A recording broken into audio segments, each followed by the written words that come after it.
G'day, Steve Morgan here with my last maybe Tackle Fridays from Fishing Monthly magazine. As you know, the magazine is sort of shutting down. We're moving to other digital media platforms in the future.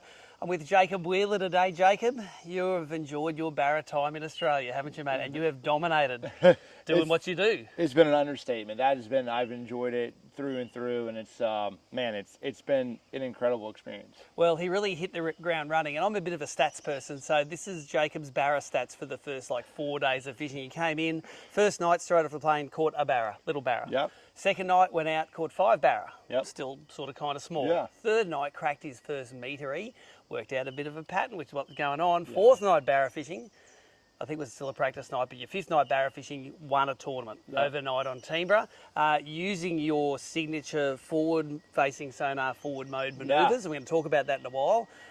Backed it up at Kinchin then with a little bit of forward-facing and then just some point fishing. And absolutely. So, man, your learning curve has been like that. It has been pretty steep, hasn't it? It has been. You once you sort of, they're just like a bass, once you sort of figure out a pattern for how they're acting and what they're doing, you can run that pattern throughout the lake. Yep. And so understanding that has been a huge part of it. And it took me a little while to get everything dialed in a little bit. And then once I sort of saw that and I could see what was happening, it was more just pattern recognition, just like I do in the States. Yep. And it's interesting, we've come up to Faust now, and it's I think some of the locals were sort of kind of happy that you didn't win 3 in a row. I know you were trying real hard to do it, but we'd still had another few internationals win. Carl and Gussie, which is sort of a mixed Aussie and Canadian team. They got it done using very similar techniques to you, but I think at this it evens out a little bit because my signature perspective mode forward-facing sonar started coming into play here. Yeah. So I think we're going to talk a little bit today about forward mode barra fishing and where the fish are sitting and how you're doing it, how you're rigging your tackle versus perspective mode stuff with jerkbaits, because it's really interesting when you fish your forward mode stuff, you've got to line them up perfectly in this plane. Yeah. When I'm fishing perspective mode, I've got to line them up perfectly in this plane. And ideally you'll have one of each and can line them up. But I've tried doing both in the past, and it's sort of too many things going on to have so many dimensions coming into one spot.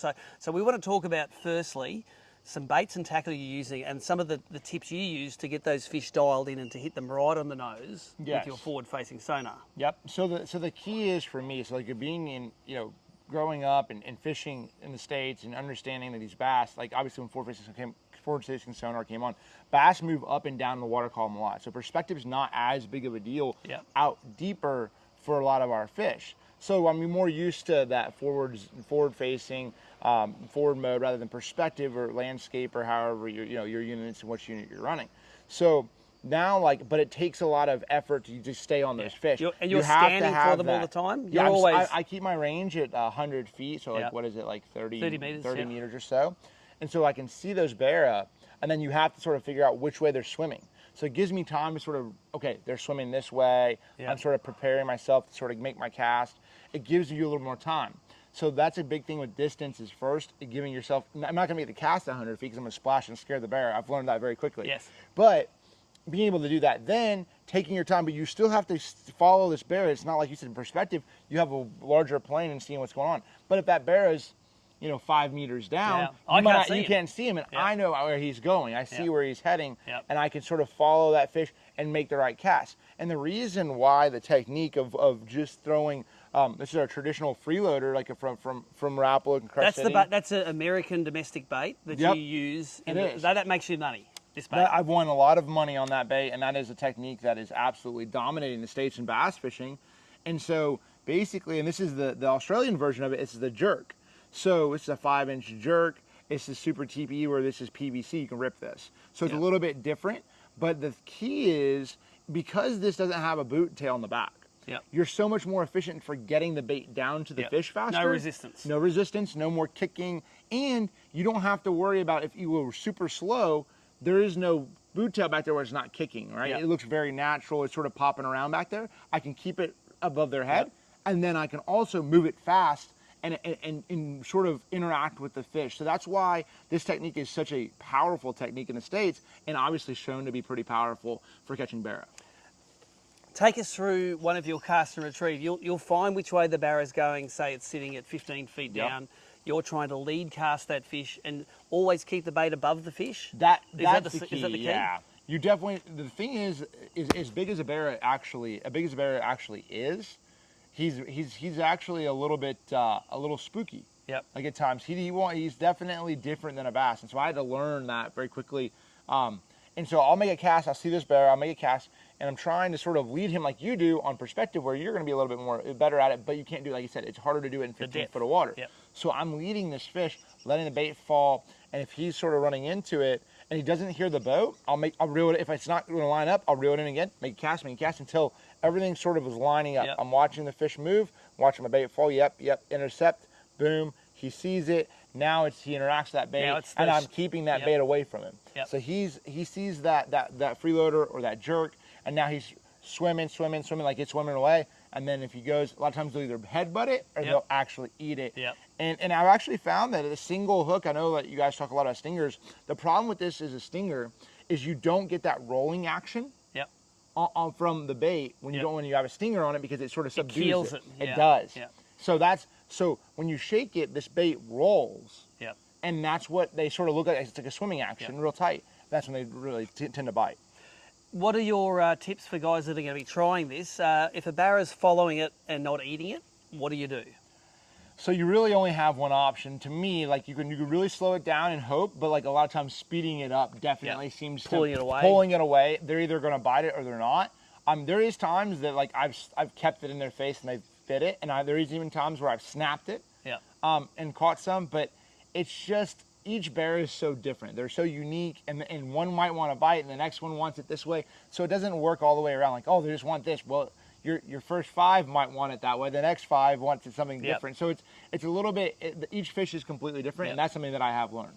I think that we told you that early on. Just there are some fish that are going to bite no matter what, and there are some fish that are not going to bite no matter what. And it's so you're looking for the ones. If you make enough presentations, you get in front of the right fish the right amount of times, and you catch them. Yeah. It's interesting looking at the contrast. You know, we're out there doing very similar things, catching at Faust here. It was similar class of fish, and I'm doing the opposite. I'm looking at that 180 degree plane basically. Yeah. I know where the barra's going and with the suspending jerk, but I can wind it down so it's in front of him. But the question is it above him? Is it below him? You nearly have to read that on the sounder. For me, the brighter a fish is, generally the higher it is in the water column. So I see a real fluorescent globe of a fish, man, I'm only fishing that thing 1 or 2 feet down. If I see it and it's a little bit mottled, a little bit ghosty, I know that fish might be 10 foot down. I'll lead cast it further. I'll wind this bait down. The whole secret to getting a jerk bait down is to not snap it as you're going down. The more you snap it, the shallower it. So I'll wind this thing down, fluorocarbon leader to help it down. I can get that thing down, say 10 to 12 feet. Given enough time, given 10 or 15 seconds, I can just wind it down slowly. I won't even move or snap that lure until that barra maybe is 2 meters to 1 meter away. So when it's just in front of it, I need to give that lure just a little tap, and you'll tell by the reaction of the barra. If the barra turns and has a look at it, you go, I've got you following. Yeah. But if you tap it once and it still swims, as it moves out of the barra's eye line behind their face, they will never turn around and eat it unless you tell them to. So as soon as it gets behind their eye line, I'll give it a real crack. 1 out of 5 fish, they'll spin on it then. They know it's there, they'll spin on it, and then you're in the game again. And after that, it's it's the same as you. You've got to work out, do they want to shake? This Reddick jerkbait is cool because when I call it a slack line tap. A slack line, a little crack, and all the bait does is like this. It's got a real, it doesn't just jerk forward, it gets that real sort of side to side movement. Huge. Just because it gets a little bit off axis, and I find actually, I was fishing with one last night that was a little bit detuned by catching so many fish, and if I ran it fast, it'd blow out of the water, but man, they loved eating it because that detuned one had a more erratic snap when I snapped it, and they just kept on it. I didn't take it off, I kept using it. Normally I would take that jerkbait off, but they like that off axis, and I reckon that given the new bass rules in the US, the guys may be only using one transducer, they're going to make soon a transducer that sees in that plane and this plane. Yeah. And that's when I think it's going to be interesting how they render it on the screen, how to give the angle of the information they're going to need. I always thought Garmin should have had a way where I could identify a target, it could tell me how deep it was. A simple number on the fish or a simple colour to tell me it was 2, 5 or 10 foot would be awesome. Yeah. And also, in 2D, if you had some mechanism to say this fish is leaving to the right or leaving to the left, that information would be valuable to you, not having to go see which way. way. Exactly. That he's going that way. Yeah. You know, so I think we've got all the ideas in the head of what they need to make next. It's just up to those engineers to make it. God, they're gonna have to figure that out. That's cool. But you're unbelievable on that perspective mode. It's something that I've personally learned because I got to jump in the boat with Steve and see how he actually acts and how accurate he is. And I realized very quickly I wasn't going to be able to compete against like so Steve at their own game. And that was the thing, is like learning from you and seeing that I'm like, wow, I'm going to bring a lot of the techniques and some of the baits you guys use, just bring it back to the States and play with them as well. And just understanding that, because I'm like, hey, I've got a lot to learn as well, just from seeing how you use that perspective, and then I could use something similar to that. That's going to be a huge deal to help me sort of catch more bass in the States as well. I think it's telling. I think I could jump on the boat with you in forward mode and I could get the lure near the fish, but you've got the instinct to know when the fish is doing something, what to do to make it react, and that's the instinct I have in perspective. Absolutely. You can read the mood of the fish and you can tell, oh, this is going to want something rough, or this one's going to, or this one don't move it. You know, I showed you a video the other day of the barra looking at it for 21 seconds before it ate it. That's the hardest thing in fishing, is have a metre-long fish this far from your lure and don't do anything. Yeah, it's hard. It was literally when you took me out the first time, I was jerking the jerkbait so fast because like a bass. And I'm telling you, he's like, no, slow down. Like, and I'm thinking like, go. Like, because you think you get him on it like a bass, he wants it fast. Yeah. And so you had to learn, like, that first day I was like, I'm not going to catch anything because I'm trying to fish for them like the bass would, and then how the bass would eat. And then it's like, okay, they just want it. It's completely different in understanding that and what the fish want. Yeah. So, yeah, sometimes for barra it's slow, sometimes it's seizing, sometimes it's fast. The fact is, we can't work out which is which. You just got to wing it. The more barra fishing you do, the more instinct you get, I think, of what you've done wrong in the past and how to at least not scare them. I definitely agree with you on that. So I've got and thanks for joining us today on Tackle Fridays. I want your call, because this video will go up today. Who's going to be the winner of the 2-day? It's going to be changing conditions. We've got northerly swinging to southerly now, so it might cool off a little bit. You got the Canadians with a win. The Carls of the world finally cracked a barra tournament after all these years. The Americans with 2 in the bag already, and a whole lot of locals chomping to beat Jacob Wheeler. What's going to happen? I think it's going to be a really good event. I think the key is going to be consistency. You know, obviously 2 days, that really levels the playing field. One single big fish can make a big difference, but in 2 days, you need a whole bag of meteries to probably win the way it's been fishing. Obviously the wind changed, and you guys have said, you know, it changes the way the fish are at. So I think, and with the wind blowing, it's going to be harder for using perspective and harder for using forward. So I think that it's going to be a little bit lower weights, but I don't know. I'm going to say Carl and Gussie caught 7 over a meter. I'm going to say you guys are probably second favorites, catching all of them over a meter. We got to still find those over a meter to really catch them, but I'm going to continue to hunt. The Peter Faust is a lot bigger dam. Yeah. So I still haven't seen half of it. So I'm still trying to run around and get a vibe for it. But maybe if I can find that right little place, I can make a run at it with you guys. I think winning weights, we saw 75 kilos win the all-nighter. I don't think you'll need 75 kegs a day. I think you need less than that. But I think a good 65 to 70 kilos a day.